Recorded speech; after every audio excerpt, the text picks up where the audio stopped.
Samantala sa ibang balita, mas pinabilis pa ang transaksyon sa pamahalaan sa pamagitan ng bagong Pilipinas eGov.ph Serbisyo Hub na ilalunsad ni Pangulong Ferdinand R. Marcos Jr. May ulat si Kenneth Pasyente.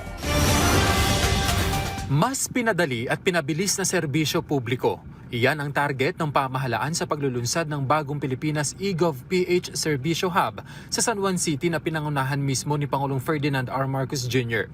Isa ito sa mga inisyatiba ng pamahalaan tungo sa mas pinaigting na paghahatid ng serbisyo sa taong bayan. Lalo't isa itong integrated platform na layuning pag-isahin ang mahalagang serbisyo ng gobyerno upang mapasimple at maiparating ng direkta sa mga mamamayan ang tulong at serbisyong kanilang kailangan. Batid daw kasi ng Pangulo ang hinaing ng taong bayan sa tuwing may kailangang asikasuhin sa isang ahensya ng gobyerno. Pagka kukuha ka ng permit, mag-renew ka ng license, magbabayad ka ng kung anong kailangan mong bayaran doon sa local government, doon sa national government, ay ang pupunta ka sa isang opisina, pipila ka ng 2 oras. Pagpila mo, sasabihin, sige, okay na ito, pipirmahan na namin. Ngayon, kailangan mo ngayon pumunta doon sa kabila at pipila ka na naman ng 2 oras at kukuha ka na naman ng pirma.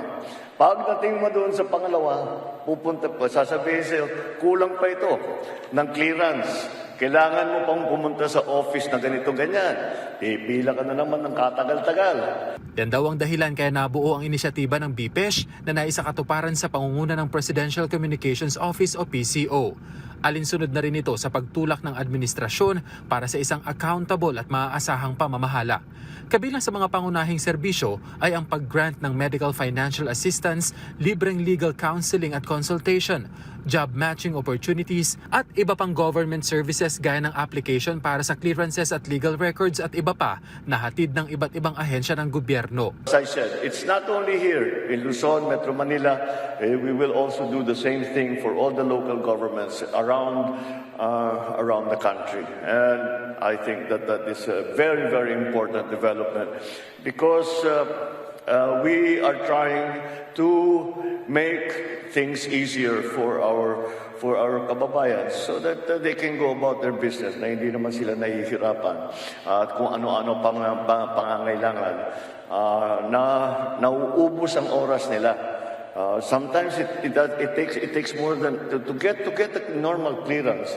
Takes more than 1 day. Kaya malaking bagay ito para kay Jen na may aasikasuhin sana sa PCSO at DSWD. Malaking ginhawaan niya na sa iisang lugar na lang siya pupunta. Sobrang stressful yun kasi magko-commute ka pa po, ganun. Tapos pag iintindihin mo pa yung pamasahe mo sa pupunta mo ng ganito, ganyan. Ganun po. Kaya ito lang is madali lang siya kasi isang puntahan lang po. Sa ngayon, Luzon ang target na maserbisyohan nitong hub. Pero plano na rin ng pamahalaan na ma-extend pa ito sa Visayas at Mindanao. Kabilang din sa highlight ng hub ang eGov.ph Super App na isang mahalagang component ng BPESH na inaasahang magpapadali sa pag-access ng mga digital na serbisyong gobyerno. Giit ng punong ehekutibo, maaari itong gamitin ng hindi na lumalabas pa ng bahay. Kailangan lamang anya itong kabisahin dahil dinisenyo naman anya ito para mabilis na maintindihan ng gagamit. Ipinagmalaki rin niya na kinikilala na ng international community ang digital initiative na ito ng Pilipinas. Kasabay niyan ang direktiba para sa maayos na pagpapatupad ng bagong Pilipinas Hub at eGov.ph Super App. It's a very intuitive and it is now that goes these 2 elements, the one-stop shop plus the eGov app. Mapupunta na tayo doon sa amin ang aking instruction sa kanila. Walang korupsyon, walang fixer, walang pila.